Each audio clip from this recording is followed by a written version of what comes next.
All right, so a few months ago, we made a video about making dog food.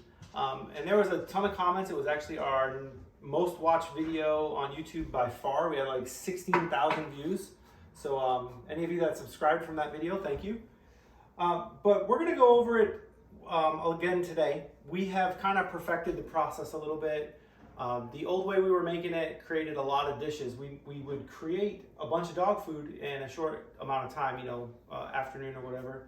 But it took us an exceedingly a long time to clean up after making that. So we've kind of worked it out to make smaller batches so that it's a little easier to clean up after. The recipe is exactly the same. We're using meat, rice, some oil, peanut butter, peas, carrots, green beans, and apples. We buy our green beans at Costco frozen. Get whatever kind you want. When we canned a bunch in the fall from our garden, we've been using those as well. So any green beans is fine. Peas, the same thing. We buy these in a big bag at the grocery store frozen, but if you got some fresh ones, that would be great, whatever. I suppose you could even use canned ones as long as they don't have a ton of salt added. We also add carrots. I got some carrots out of here. We got carrots. We canned a whole bunch of carrots. So there's nothing in here but carrots and water. We know because we canned them ourselves. And then the peanut butter, we just use peanut butter. And then some apples. What we do is we chop these up. I'll put a list of this exact recipe down below. As I mentioned in my previous video, and there are lots of comments on this, this is not a complete food for your dog. You should, in my opinion, now I'm not a vet and I'm not an animal nutritionalist, right? Just a guy making a YouTube video. But I don't think that this is a complete nutritious meal for your dog. We got this recipe from a website. I can put a link to that website in the description below as well. And if you look at our old video, which I'll link in one of the corners here, there'll also be a link to the recipe there. But that website sells some additives that you can add, like vitamin supplements, to these recipes to make them complete.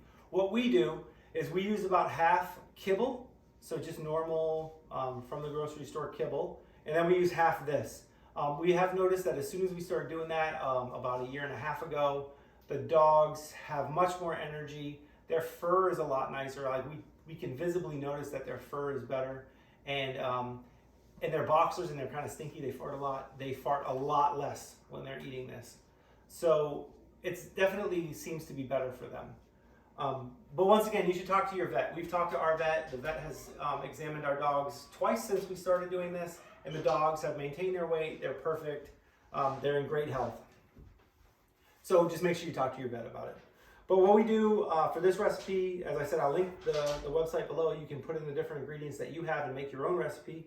But we're going to use 5.5 pounds of meat, and today we have pork.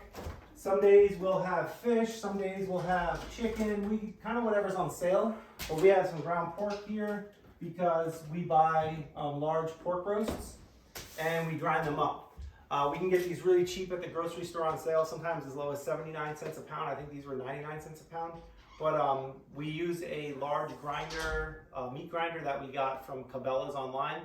We did a review of that. I can put a link to that as well in the video. Once again, I don't know which corner it'll be on, but one of these corners. But yeah, we grind it up and we vacuum seal them and freeze them into 5.5 pound bags. So we'll do 5.5 pounds of meat. We'll make 6 cups of rice. This was a somewhat controversial ingredient in the previous video. There was a lot of people that for some reason think that we shouldn't feed our dogs white rice.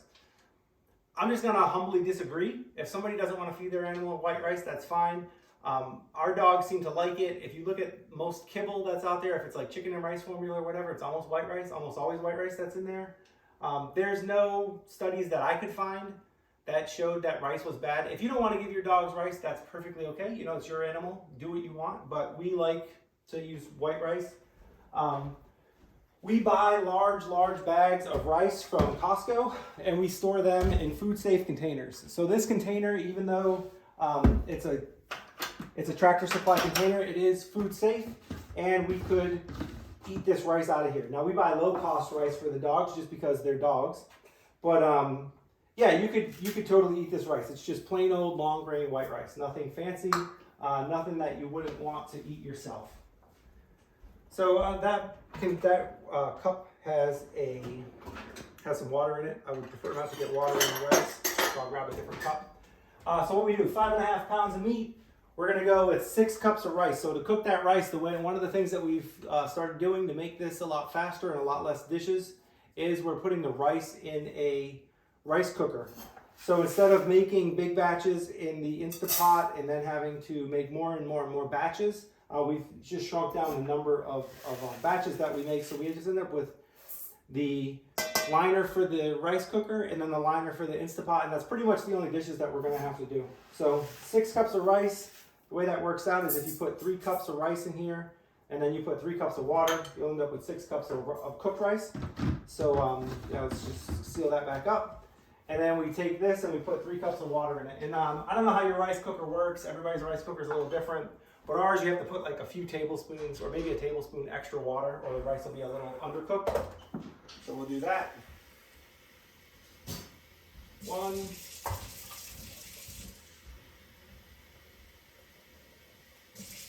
2,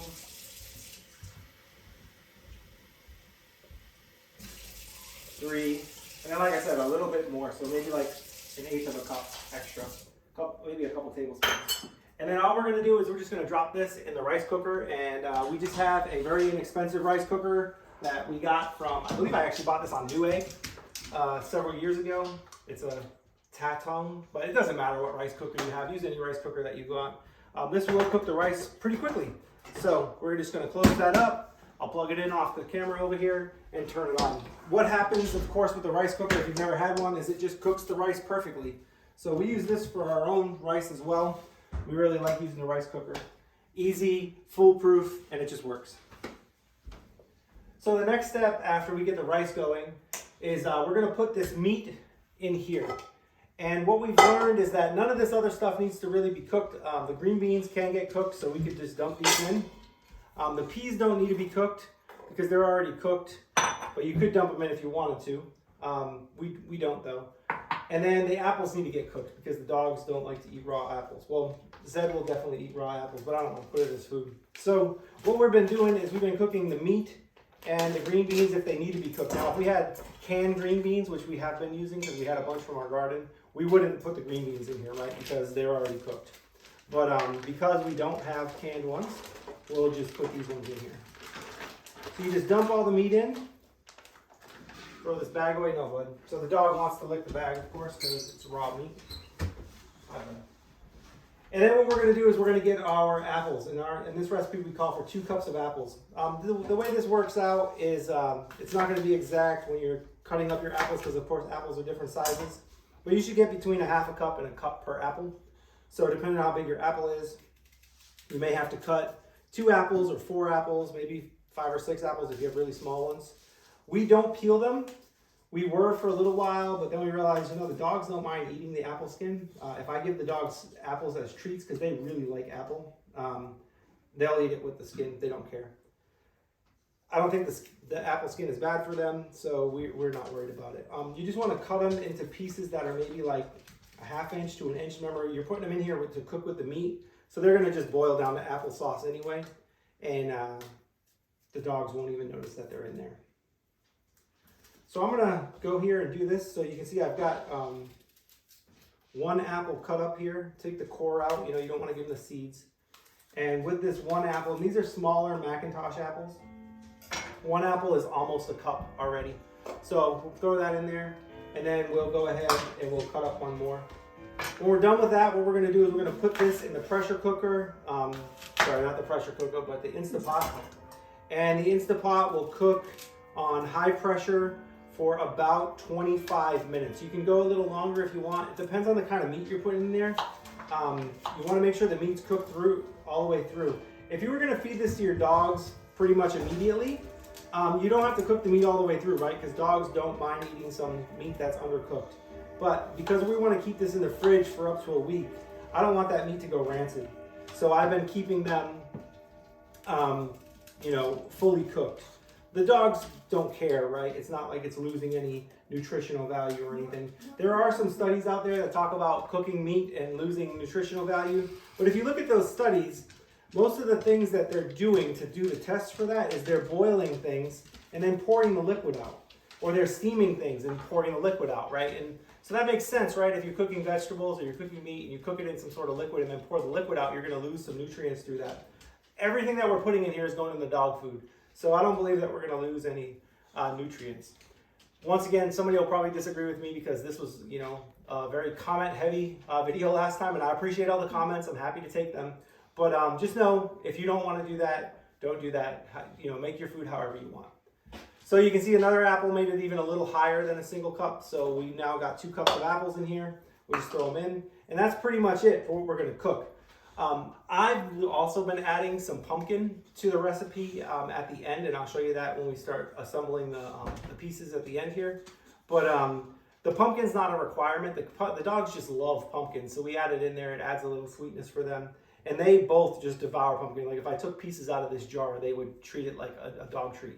So we've just been adding it in for a little extra flavor for them. So yeah, I'm going to take this, put it in the Instapot. We're going to turn it on, and it'll probably take about 30-45 minutes because, you know, the Instapot has to heat up before it actually starts doing its pressure cooking for the 45 minutes, or sorry, for the 25 minutes.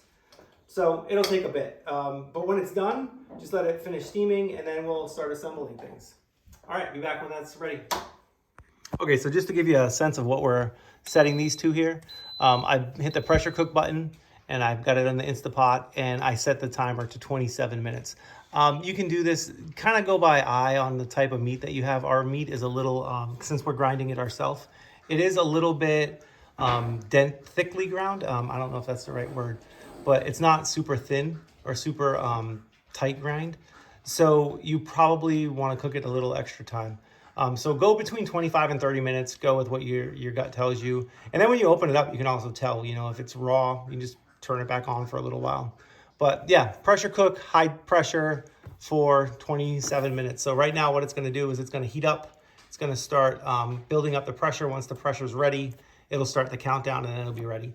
And here's the rice cooker. You can see the rice cooker is very simple. Basically the way it works is you turn it on, you flip that little switch, and it'll go to cook. When it's done, the cook light will turn off, and this will go to orange, and it'll just say warm. And then what we do at that point is we just unplug it.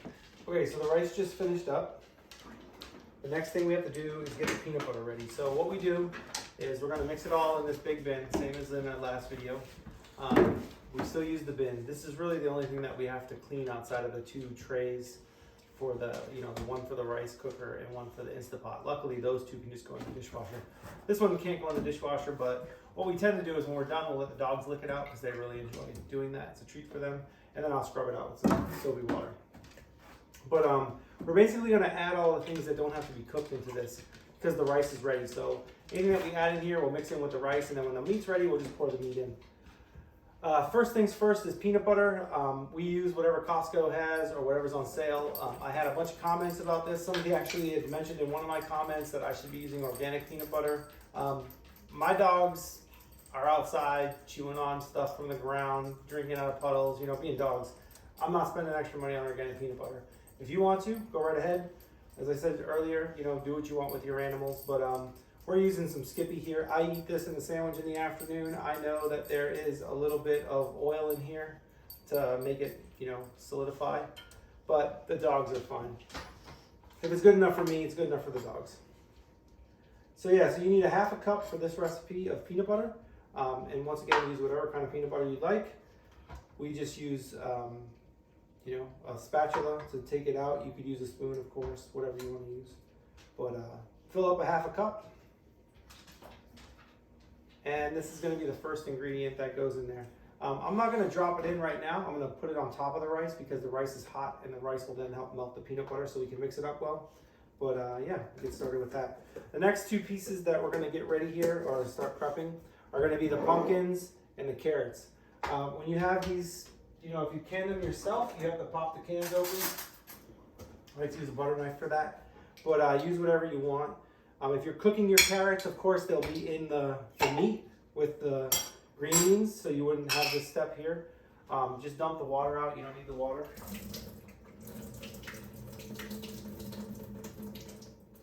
So just like that, we'll drop these in. I like to give them a little bit of a squish just to kind of break them up a little bit because there are some larger chunks in here, but you don't have to do that. The dogs will eat it. It just kind of makes it spread out a little better in the food. when you do it that way. So just use your hands. It's a little messy job, but pretend you're a kid playing with Play-Doh or something, you know, squish it around. When your jar's empty, you're done with your carrots. We needed 1 cup of carrots, and this is about a 1 cup amount when you take the liquid out. Now, like I said earlier, this is an addition that I'm adding to the recipe just because the dogs love it so much. This is pumpkin. You don't have to add this. They also really like winter squash, you know, because the pumpkin is pretty much just a winter squash anyway, right? But yeah, you don't have to add this if you don't want to. This is just an addition that I put in there as a treat. Both of the dogs are sitting here watching me make this, probably remembering the fact that last time I made this, I broke a piece of the pumpkin up and gave it to them, and yeah, they love it. Here, bud. Pumpkin is a treat to dogs for some reason. I don't know why they love it so much, but they do. So same thing as the carrots. I just kind of, you know, squish it up. Now, pumpkin is one of those things that you can't puree, just like sweet potatoes, if you're gonna can it. So if you can your own pumpkin, make sure you do it following proper canning guidelines. You don't want to give your dogs anything that will get them sick. And you, of course, could use this pumpkin in a pie or something, so you want to make sure that you can it properly. The pumpkin that we have canned up is pumpkin that we grew last year and pumpkin that we got around Halloween. So yeah, you want to make sure that you can it properly.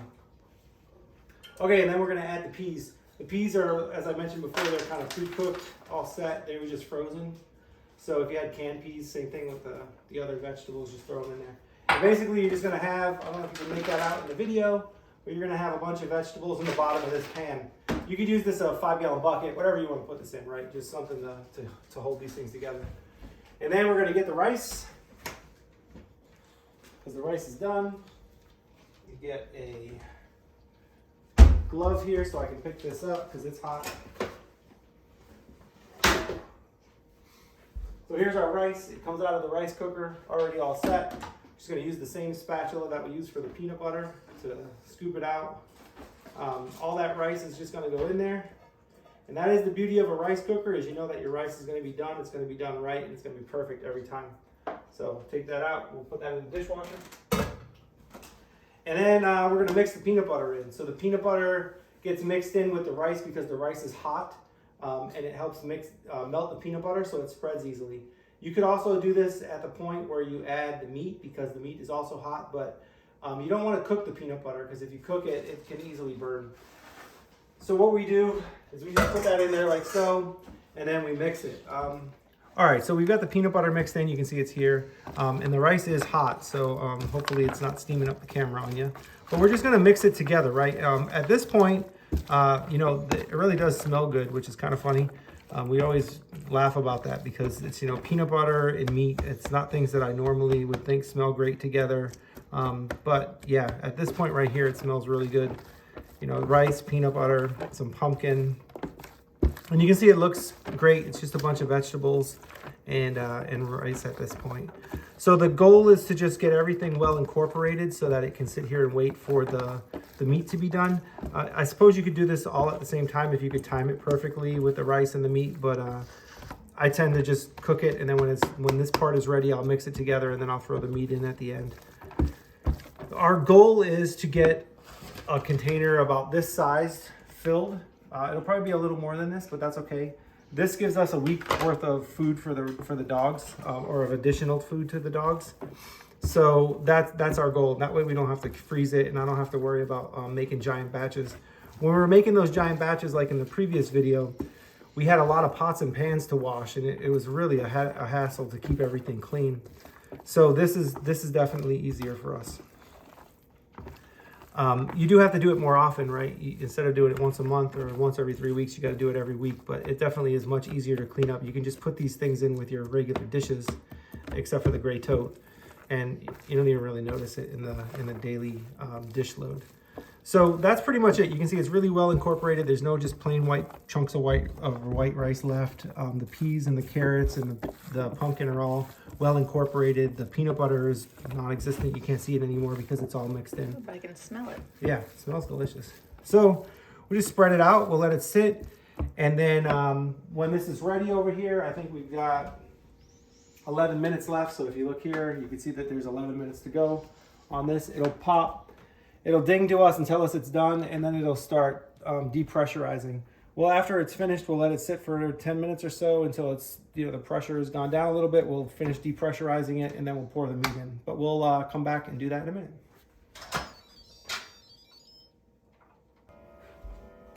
Okay, here we have the meat. It's all done. The apples have all cooked up with it. Actually, this meat is not done. So remember I was telling you that sometimes you can just throw it in for a little extra time. Well, let me show you what it looks like when you're gonna need to do that. So as you can see, the meat is pretty well cooked, but look in the middle. The middle is totally raw still.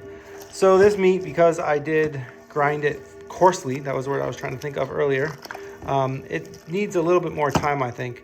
It's still pretty raw in the middle.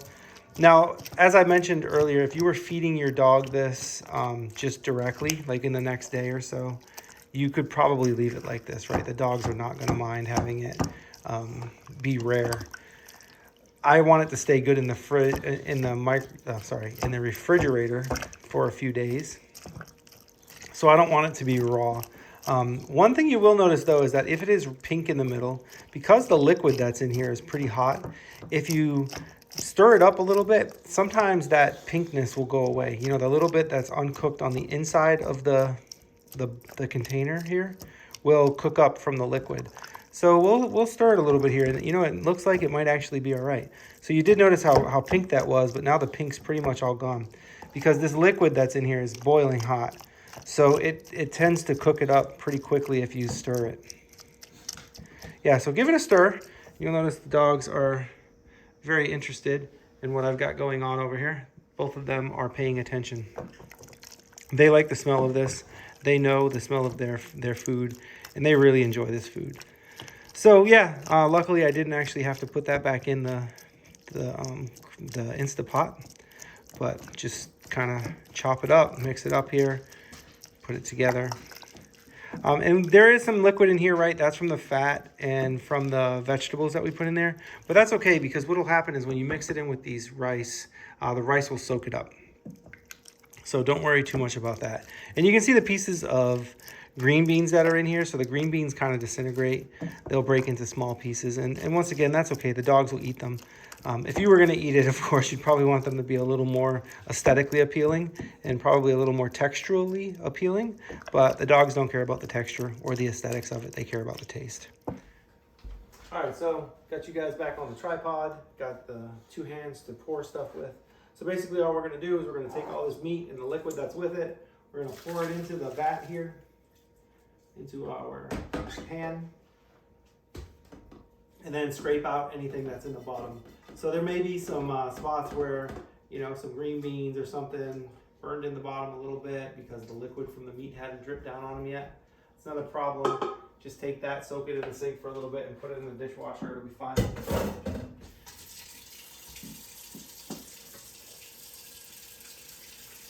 So we'll let that soak for a few minutes. And while that's filling up, we'll just start mixing this. To mix it, you just want to do exactly like we did earlier. You want to get it very well incorporated. As you saw a few minutes ago or a few seconds ago, there were a lot of liquid in this. That liquid is going to get soaked up by the rice, so you really want to make sure you incorporate it well. Just mix and mix and mix and get everything really well put together. And then as you put it in the fridge, it'll solidify is probably not the right word. It'll thicken up, I guess is probably a better word. As the rice soaks up all that liquid, it will, hold it all, and then the meat will be in there. You're basically just making like a giant, rice dish for the dogs, a rice and meat dish. So you want to make sure it's chopped up pretty well, mixed in, very, very well incorporated. And then once that's done, all you're going to do is you're going to put it in your container that you're going to put it in your fridge in. Now you could put it in the fridge in this. This is just a giant container, so we tend to not like having this in the refrigerator. But yeah, we're just gonna chop up any little bits of meat here, get it put in that container, and then stick that container in the refrigerator. For our 2 dogs, feeding them twice a day, half kibble, half this container will last us about a week. So as a recap, once again, I will put the recipe in the notes below. and I'll put a link to where I got this recipe created from, because that is a helpful website. So you can put in different ingredients and it'll tell you the proper ratios to use. But for my recipe here, I'm using 5.5 pounds of ground meat, 6 cups of cooked rice, some oil. I didn't show that on camera, but you can put some coconut oil in there. You can throw a little bit of that in there earlier. A half a cup of peanut butter, 1 cup of peas, 1 cup of carrots, 2 cups of green beans, and 2 cups of apples. It's a pretty simple recipe, pretty straightforward. So this is a very easy to do recipe. This is a weekday. We started this well after dinner. It was like 7:30 when we started it, and I've probably done maybe 15 minutes of actual work, and the rest of the time we're just sitting around waiting for the Instapot and the rice cooker to do their thing. So it's a very easy recipe to make. It's very quick, not too messy, and easy to do. So I hope you enjoyed this. If you enjoy the content, please leave a note below or leave a message below. Subscribe to the channel, click the little like button for this video, and definitely take a look at some of our other videos. We have lots of videos with the dogs, with our other animals that we have at our house, chickens and geese, and preparing our property for other animals that we're going to get. But yeah, I hope you enjoyed it. Thanks for watching.